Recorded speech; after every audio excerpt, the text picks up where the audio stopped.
बिहार को सारी पार्टियां बारी बारी से चुनाव लगा रही है। बीजेपी हो, जेडीयू हो, आरजेडी हो, कांग्रेस हो, एलजेपी हो, सब पार्टियां चुनाव लगा ही देती है। चाहे शिक्षा का मुद्दा हो, बेरोजगारी का मुद्दा हो, किसान का मुद्दा हो और कई सारे मुद्दे हों, चुनाव लगाने में सारी पार्टियां माहिर हैं। क्योंकि देख ले आप, जो भी जेडीयू का नेता है पहले आरजेडी में शामिल था, फिर वो चला गया किसमें, जेडीयू में। फिर जेडीयू में जगह नहीं मिला तो फिर आरजेडी कहीं भाग के बीजेपी, और उसी नेता का चुनाव कर लेते हैं हम लोग और कहने लगते हैं कि इस बार करप्शन दूर हो जाएगा। इस बार हमने नए चेहरा को मौका दिया। नया चेहरा को मौका कहाँ मिलता है? कहीं मिलता है? कोई विधायक जिसका टिकट कट जाता है उस क्षेत्र से, जिस क्षेत्र में वह जीता हुआ रहता है, वह उस पार्टी से भाग करके दूसरे पार्टी में चला जाता है और वह दूसरा पार्टी उसको टिकट दे देता है, वह नेता जीत जाता है। इसका मतलब क्या हम लोगों में बदलाव आ जाएगा? नहीं, कभी बदलाव नहीं आ सकता है।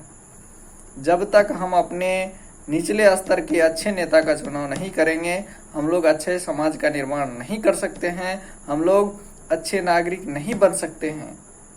हम लोग किसी एक खास चेहरा को देख करके चुनाव ना करें, ये हमारे समाज के लिए बहुत बड़ी खाई बन के रह गई है कि किसी चेहरा, किसी पार्टी को देख करके हम लोग चुनाव करते हैं।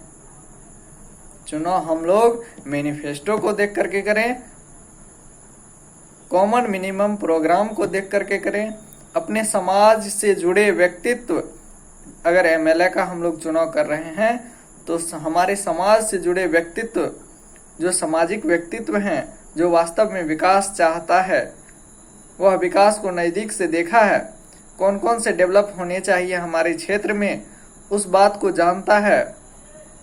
शिक्षा क्षेत्र में हो, बेरोजगारी क्षेत्र में रोजगार के मुद्दा पर हो, और कई सारे मुद्दे हैं समाज में, रोड हो, सड़क हो, टैक्स हो, जैसे क्राइम आजकल बहुत बढ़ गया है, ये मुद्दा हो, उस मुद्दे को अच्छे तरीके से जानता हो और उसके दूर करने के तरीके को भी अच्छे तरीके से जानता हो। वह अपने क्षेत्र के विकास के लिए खुद अपनी पार्टी के खिलाफ भी आवाज उठा सके, ऐसे लोगों का चुनाव हम लोगों को करना चाहिए। न कि ऐसे लोगों का चुनाव कर देना चाहिए जो खुद करप्ट हैं, जो दागी हैं, जिस पर कई गंभीर आरोप लगे हुए हैं, रेप कांड के हो और कई सारे मुद्दे के हो। तो जय हिंद, धन्यवाद। लोग सारे मुद्दे उठा रहे हैं, बेरोजगारी, ये वो, ये फलाना ढिमका, सब पार्टियों का एक खेल होता है। यह जनताओं के भावनाओं से खेलने लगता है। ऐसा नहीं होना चाहिए। हमारी भावनाओं से बार बार खिलवाड़ हुआ है। हम लोग ऐसे लोगों का चुनाव करें जो क्षेत्र से जुड़ा हुआ है, जो वास्तव में समाज का विकास चाहता है, न कि वह किसी पार्टी प्रधान का हो। जैसे आरजेडी का ही चुनाव कर रहे हैं, तो आरजेडी के नेता का चुनाव हम किस आधार पर करते हैं?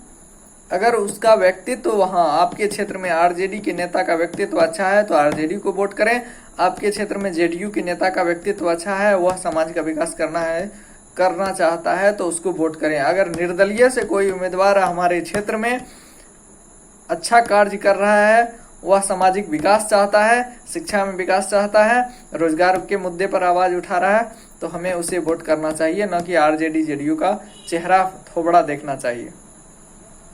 धन्यवाद। मेरा संदेश इस चुनाव के लिए बस इतना ही है।